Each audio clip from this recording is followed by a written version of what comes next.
കുടുംബകോടതി വിഷയങ്ങളുമായി ബന്ധപ്പെട്ട് വരുന്ന പുതിയൊരു വീഡിയോയിലേക്ക് എല്ലാവർക്കും സ്വാഗതം. വീഡിയോ കാണുന്ന ആർക്കെങ്കിലും കുടുംബകോടതി വിഷയങ്ങളുമായി ബന്ധപ്പെട്ട് എന്തെങ്കിലും സംശയങ്ങളുണ്ടെങ്കിൽ കോൺടാക്ട് ചെയ്യാം. WhatsApp number +91 79 94 97 14 19.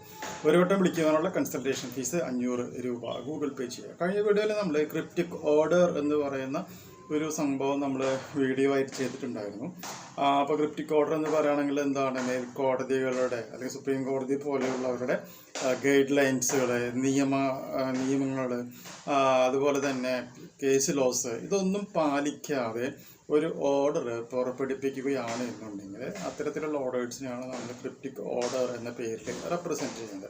പലപ്പോഴും ഇങ്ങനെ നിയമങ്ങളൊന്നും പാലിക്കാതെ ഒരു ചെയ്യുന്ന ക്രിപ്റ്റിക് ഓർഡർ എന്ന് പറയുന്നത് നാച്ചുറൽ ജസ്റ്റിസിനെയും അതുപോലെ തന്നെ പ്രൊസീജിയറൽ ഫെയർനെസ്സിനെയും അത് ഒരുപാട് എന്തായിട്ട് ബാധിക്കുന്നുണ്ട് എന്നുള്ള കാര്യം നമുക്കറിയാനായിട്ട് സാധിക്കും.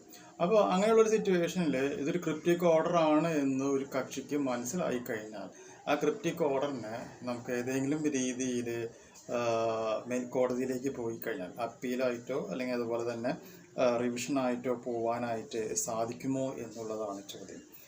അപ്പോൾ അതിൻ്റെ ആൻസർ എന്ന് പറയുന്നത് നമുക്ക് തീർച്ചയായിട്ടും പോകാനായിട്ട് പറ്റും. ഇങ്ങനൊരു ഓർഡർ വന്ന് 30 ദിവസത്തിനുള്ളിൽ നമ്മളത് പോകണം.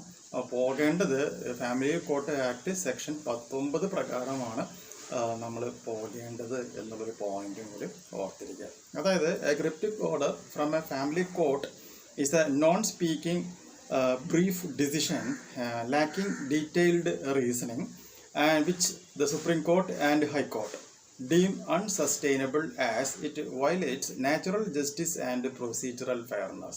Such orders, often failing to consider evidence or arguments, can be challenged through appeals or revision petition within 30 days under Section 19 of the Family Court Act എന്ന് കൃത്യമായി തന്നെ പറഞ്ഞു വെച്ചിട്ടുണ്ട്. അപ്പോൾ അങ്ങനെ ഒരു ഇഷ്യൂ വരികയാണ് എന്നുണ്ടെങ്കിൽ നിങ്ങൾക്ക് എന്ത് ചെയ്യാം, അപ്പീൽ അല്ലെങ്കിൽ റിവിഷനായിട്ട് പോകാനായിട്ട്. സോ ഈ ഇൻഫോർമേഷൻ നിങ്ങൾക്ക് യൂസ്ഫുൾ ആയിട്ടുണ്ടെങ്കിൽ തീർച്ചയായും നമ്മുടെ ചാനലൊക്കെ ഒന്ന് സബ്സ്ക്രൈബ് ചെയ്യുക.